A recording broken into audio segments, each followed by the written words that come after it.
And we are here after a missed week, a week off that we didn't get going very well, to review two quick races and preview Phoenix. I'm Patrick. That's Austin. You should know us by now. Episode 3. So we'll jump in real quick. Uneventful Fontana race. If you listen back, I told you to go with Kyle Busch. Should have gone with Kyle Busch. He ended up winning that race pretty dominantly, too. He was up front for a good chunk of it. Oh, absolutely. Even when he was in the back because of a penalty, he got right up front in no time. It was no doubt he had the car to win that race. And honestly, no one could really put up a fight against him. He could pass anybody and drive away from them. Yeah, as I say, if you head back and I think look at the results that they had, it was pretty one-sided. A lot of Chevys up front. Kyle Busch dominated. Austin Dillon ran well again. So those guys did what they did last year. RCR brought really, really fast cars there, and it paid off for them. Absolutely. It's kind of cool how they were showing RCR them final like 5 or so laps alongside of Kyle Busch leading. And RCR really kept his cool there the entire time. And even when Kyle won, he did not even you could tell he had some excitement, but he didn't over the excitement when he was on camera there. No, but what a great signing, and I think everybody knew it in the offseason. RCR got a steal when they brought Kyle Busch in, especially because that 8 car had been so fast the year before with Tyler Reddick. You knew that Kyle Busch, as good as Tyler Reddick is, Kyle Busch is better. He's arguably one of the best that we've ever seen do it, and you can't not give him those kinds of credits with just the win totals he has, the championships that he has. So yes, absolutely, over 200 wins in the combined 3 series and 2 championships. He really is definitely a future Hall of Famer right there. Yeah, easy. And there really wasn't much else going on at Fontana. We didn't have any. You had I guess that's it. The restart checkup that caused a big wreck. Yeah. Yes. Logano held pace. It looked like Chastain was trying to get a good jump on it. Accordion effect, big wreck, killed half the field. Absolutely, yeah. That surprised me. Honestly, it took, I think, everybody a second to realize who actually caused it, because it just looked like everybody caused it. And honestly, I think that's what happened too. Yeah, everybody was trying to get that jump, especially at a track like Fontana where it's so important to have that momentum going down into turn 1 and to carry it all the way through. You're going to clear 2-3 guys if you can get a really good jump down that front straightaway. Absolutely, yes.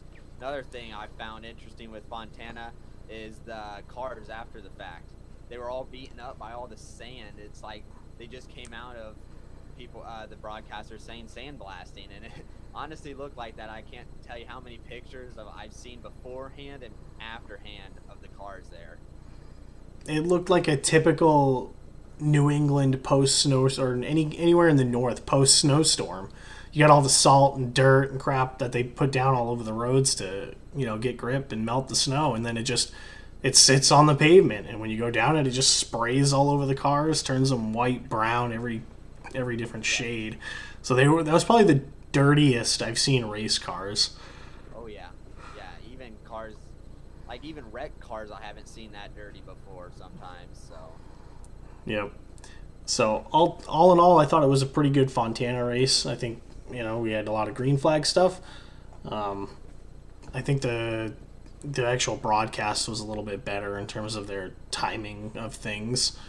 Yeah, a little bit better than Daytona for sure, and honestly, I think it was better than Vegas too.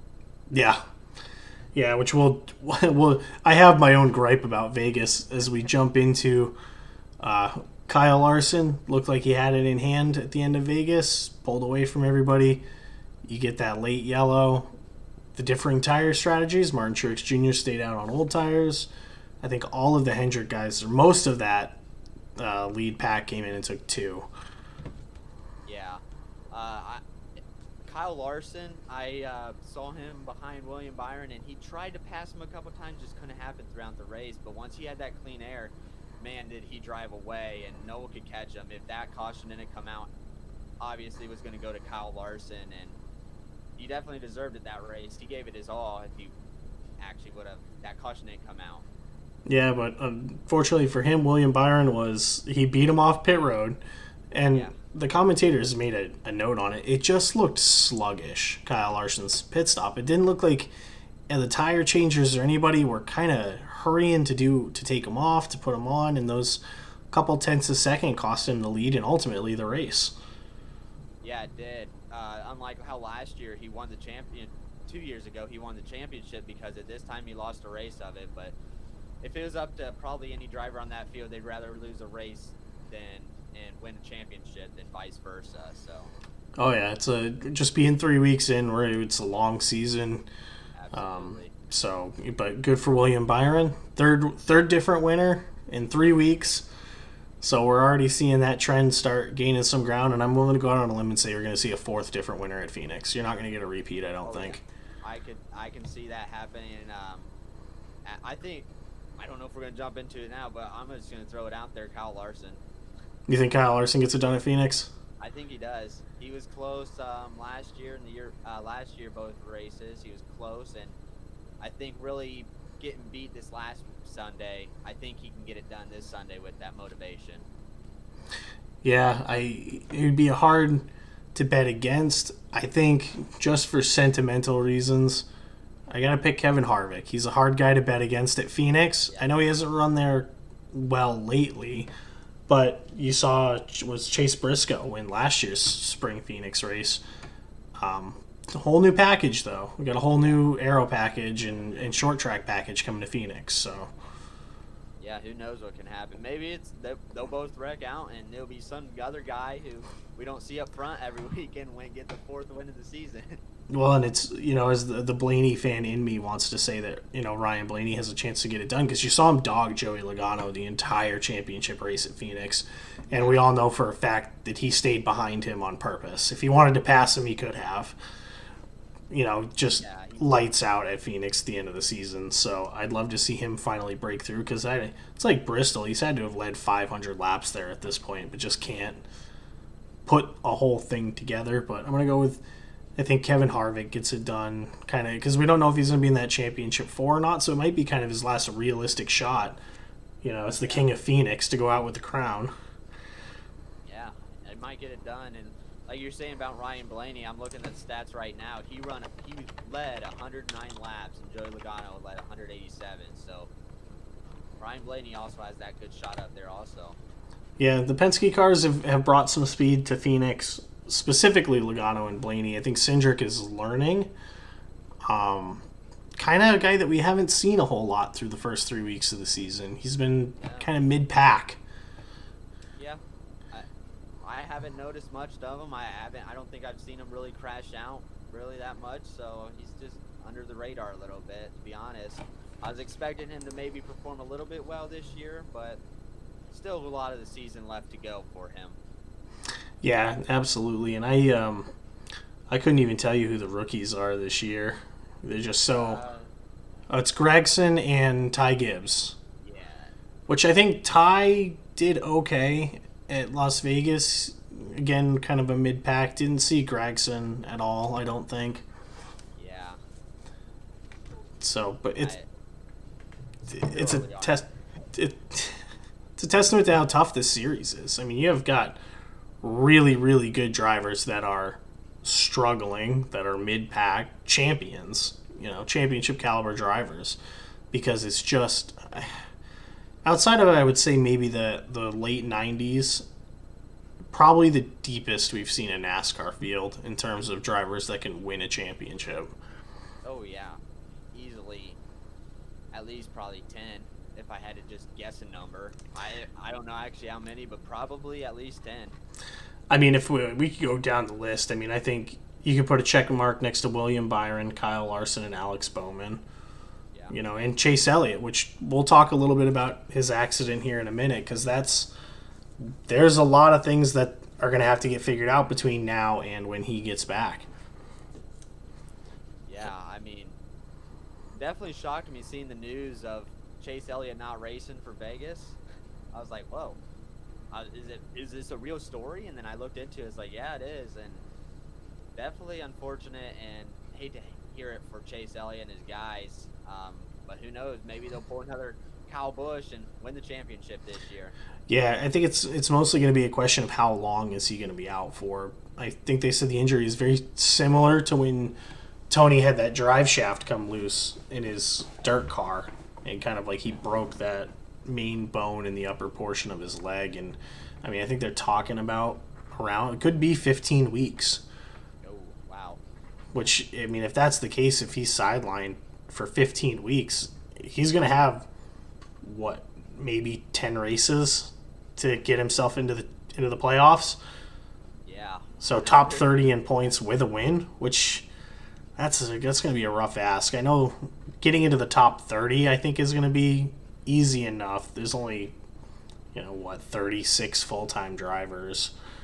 Yeah. Which some of these guys, they finish last place every single week, and it's easy to pass those guys, but getting a win in those 9 weeks, that's a lot of pressure. Absolutely.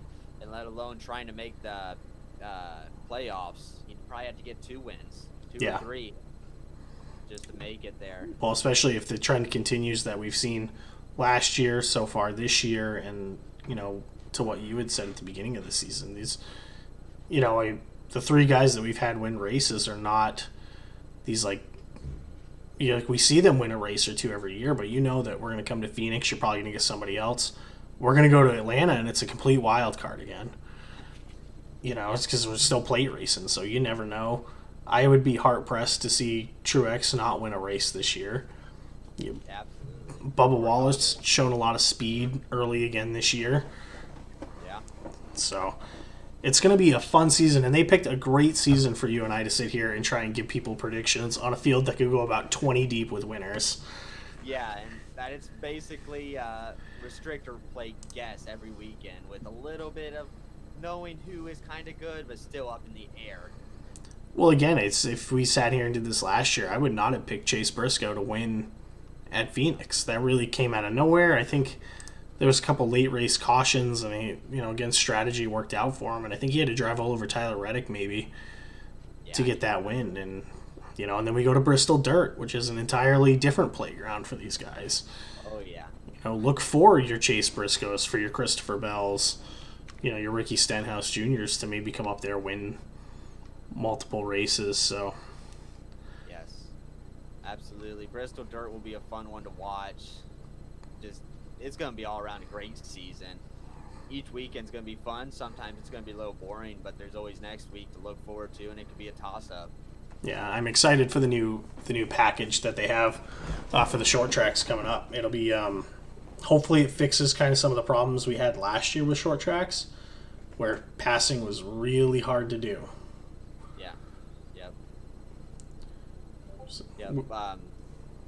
So I want to touch a little bit on Josh Berry. I know it's his first start in a next-gen car. That was rough. I think, yeah, it was rough for him. But at the same time, I'm kind of pulling for Josh Berry. I'm hoping he gets another chance and is the guy who substitutes for Chase Elliott while he's out, because I really want to see Josh Berry really show his potential. I'm very surprised that they didn't. As much as I like Josh Berry, Josh Berry's what? He's around my age. He's in his 30s.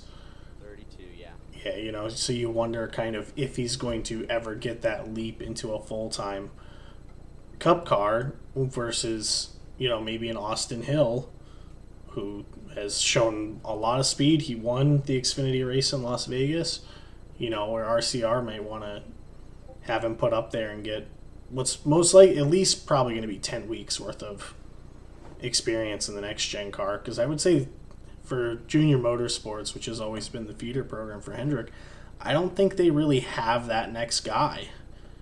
No, I don't see it. They had Gregson last year, but that went to Legacy Motor Club, so they got really no one, really. Maybe Brandon Jones. Yeah, maybe if he can. But he's been in the Xfinity series for so long. He's bounced from team to team already. He kind of strikes me as maybe a Justin Allgaier type guy. Probably just going to make his bread in the Xfinity series, and with a few cup starts here and there for injuries or sickness or things like that. Josh Berry, I think less a question of talent, more a question of age. all these young kids are potential, you know, um, drivers. RCR might go to a 3-car team. I think I know people don't believe it's going to happen, but I think the time clock is ticking on Austin Dillon. Yeah, I think so too. He, I don't know how old he is, but his talent, especially if Kyle Busch wins a lot this year, people will start to realize that Austin Dillon isn't 100%, and maybe he might get dropped down to Xfinity. yeah, which we saw with Cole Custer, and he's been nowhere to be found in that Xfinity series. A guy who dominated it and just hasn't been around. Trying to Yeah, pull up. I know Junior Dale Jr. was sitting on his couch Sunday rooting for Josh Berry the entire time. Oh, absolutely, absolutely. Yeah, Austin Dillon. He's 339 career races. He's had 4 wins, 2 at Daytona. He has the Coke 600, and then he got a win at Texas. Um, Average finishing position of 17th. Ooh, Yeah. yeah, that's not the best. No, he hasn't. His first full Cup season was 2014. So he's been in the series for 8 years now. Next year will be his 10th, or this is his 9th year actually. He'll be a 10-year veteran. Um, I think his best season was in 2016. He had an average finish of fifth. Well, the 21 season, he had an average finish of 14th. Okay. But how long do you keep him in there? You have sponsor obligations. I know it's his grandfather who owns the team, but at some point you kind of have to. It's a results business. Yeah, I think it'll come down to what the sponsors want. If the sponsors want him in there because he's the predecessor of Dale Earnhardt with the black number 3. People know him as Austin Dillon, the 3 now. Maybe they want to keep him in until the sponsors are done with NASCAR, or maybe they want someone who's up front winning. I don't know. It all depends on what the sponsors want, really. Yeah, and that's one of the things that I've hated about NASCAR, especially the last 15, 20 years, is it's a sponsor business now. It's not. You don't see guys who are just really talented getting rides. Because Kevin Harvick is probably one of the last of those guys that just was super talented and maybe didn't have a lot of sponsors that came with him, kind of had to earn the sponsors over time. Yeah, absolutely. But now you got to come with a boatload of money, otherwise it doesn't matter how many races you can win. Yeah, pretty much. I think the only guy that comes close, like to Kevin Harvick, would be Kyle Larson. I mean, he's another one out there, but now he's kind of mellowing out, and you see him like these other guys making a few wins a year, not dominating like he did when he won the championship. So, yeah, sponsor is a huge part in it. Yeah. So we will continue to keep an eye on all of that. It's all good storylines here. I mean, we saw how crazy silly season got last year with with what Kyle Busch was doing. I think was the main attraction. But you had a lot of guys that had contracts that were up, and you didn't know where they were going to go, where they were going to move to, whether Kurt Busch was going to come back or retire, where Tyler Reddick was going to go, and then the bombshell before the season even ended that Tyler Reddick was going to go to 2311, which he struggled a little bit yesterday too. Yeah, new car, new team. Kind of a little bit expecting that in the beginning of the season, unless it's a veteran driver like Kyle Busch. But yeah. Well, especially such a new team in general. I mean, this is 2311's third full year of operation. Yeah, I think so, yeah. So I believe Kurt Busch is still behind the scenes with 2311. Yeah, I think I've seen him a couple times. Like, I know he greeted Tyler Reddick to the team and stuff. I saw some of that and stuff. So I'd imagine he's still there in the shop, kind of giving the drivers pointers and such. Yeah, definitely. So I guess we'll run into. We gave our picks a little bit, guys that we think are going to be good at Phoenix. Who would you stay away from via Phoenix? I stay away from it. I've done this I think this past race or something for Fontana. I did Bubba Wallace. he just didn't quite finish well in the spring race or in the fall race last year. I hate to pick him again, but he went a lap down both times. I can't remember if it was engine or any mechanical failures, but he went down a lap both times. I think my stay away from, and it's kind of a neutral pick. I think a lot of people wouldn't be picking him much anyways. I would say Chris Buescher is a guy that I would probably stay away from, not just this week, but for going forward. He's struggled mightily. You know, we saw him get lapped a couple of times at Vegas. He was really off at Fontana. Just RFK doesn't really seem. You see Brad a little bit with some speed, but RFK still really struggling with speed earlier this season. So I would say just the RFK cars in general, I would stay away from. You know, maybe throw one on your bench just in case, but Yeah. I'd probably stay away from those guys. Eric Jones too, another guy that Yeah.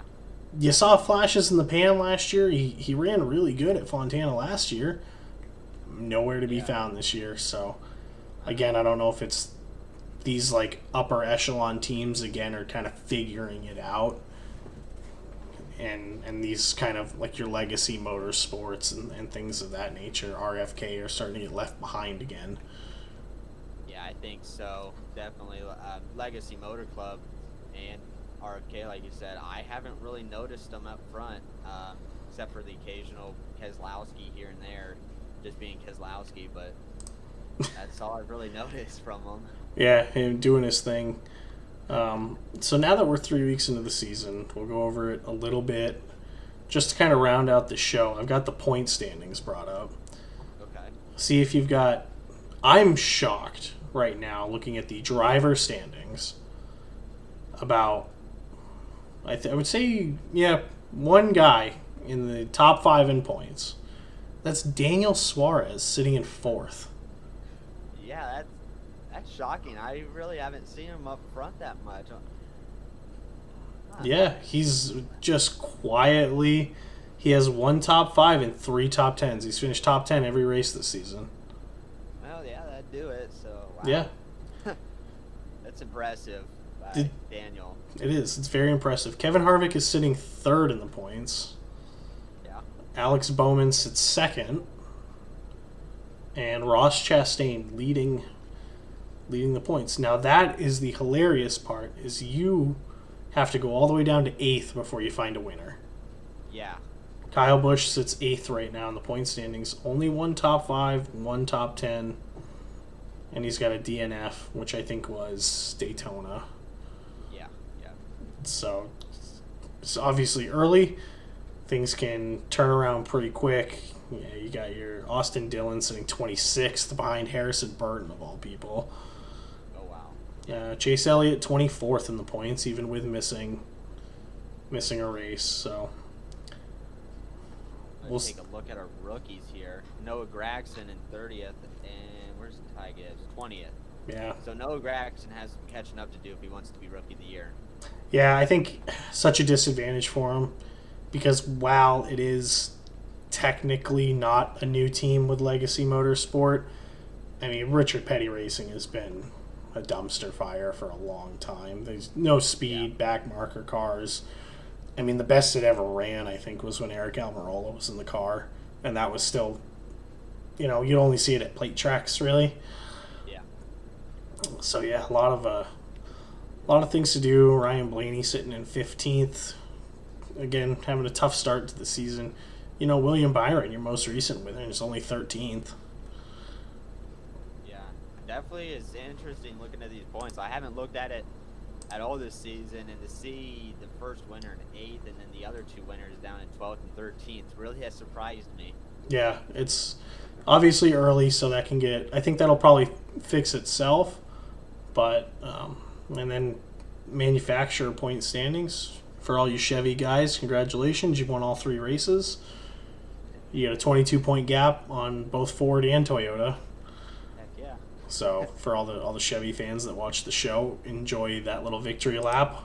Well, I believe Chevy won it last year too. Yeah, probably. They got so many cars in the field. Yep.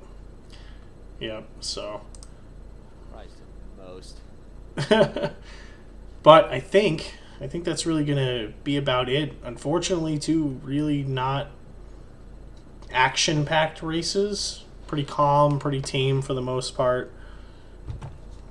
No real big surprises or anything like that. And heading into Phoenix, hopefully it gets a little bit spicier. Yeah, especially with the dog leg there, make some awesome restarts there. Oh, the restarts there are the best. You see him fan out 7-8 wide, bottoming out and coming through the dog leg, and just, which we always try and do on iRacing, and then it turns into a massive wreck and everybody starts yelling at each other.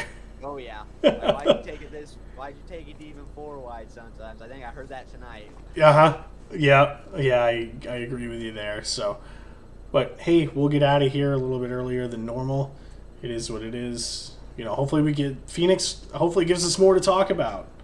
Absolutely, that'd be nice for sure. Yep. So thanks for everybody that tuned in. Be sure to catch out the podcast. I believe it goes up on YouTube the day after, something like that. Check out other Slingshot Racing content. We've got our Cup Series race tomorrow night, which is at Kansas. So that'll be interesting for me. And then you and I will both be ripping trucks around Talladega. Yeah.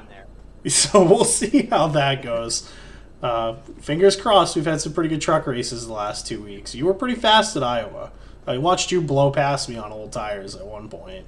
I race just the Cup. I don't race truck. I thought I saw you in the truck. I thought you went around me at one point. I passed you in IRP last week. I remember that. Yeah. That's what it was. It was the Cup Series at IRP, not the trucks. Yeah, that's truck series. I've heard some interesting stuff, but still some great racing I've heard also. So. We've gotten really good the last 2 weeks. The Cup Series is phenomenal, though.